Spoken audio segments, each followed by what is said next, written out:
दादू municipal employees union तरफां वक़्त ते पगारूं न मिलण, रिटायर्ड मुलाज़िमनि खे जाइज़ हक़ न ॾियण ऐं ऐलानियल पगारुनि में इज़ाफ़े ते अमल दरामद न थियण ख़िलाफ़ म्यूनिसिपल ऑफिस जे अॻियां एतिराजी कैंप क़ाइमु कई वई।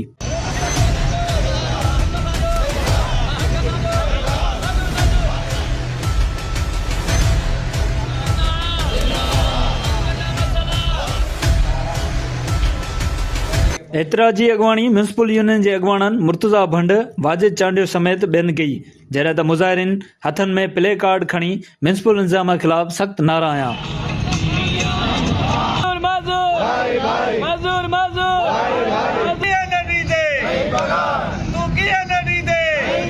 उन मौक़े ते मुलाज़िमनि जो चवणु हो त 3 खां 4 साल गुज़रण बावजूदि बि रिटायर्ड मुलाज़िमनि खे संदन जाइज़ हक़ ऐं वाजिबात अदा नाहिनि कया विया, जंहिं सबबि रिटायर्ड मुलाज़िम सख़्त माली मुश्किलातुनि खे मुंहुं ॾेई रहिया आहिनि। मुलाज़िमनि वधीक चयो त हुकूमत तरफ़ां 8 महीना अॻु ऐलान कयल पगारुनि में इज़ाफ़े ते अञा ताईं अमल दरामद न थी सघियो आहे, जेका सरासर नाइंसाफ़ी आहे। मुज़ाहिरीन जो चवणु हो त बार बार दांह ॾियण जे बावजूदि म्यूनिसिपल इंतिज़ामिया संदन मसइलनि ॾांहुं को बि ध्यानु नथी ॾिए, जंहिं करे मुलाज़िमनि में बेचैनी वधंदी पई वञे। हिननि वाज़िह कयो त जेकॾहिं संदन जाइज़ मुतालबा जल्द मंज़ूर न कया विया त सूमर ॾींहुं मुकमल कम छॾ हड़ताल कई वेंदी, ऑफिसुनि खे ताला लॻाया वेंदा ऐं धरणो हयो वेंदो।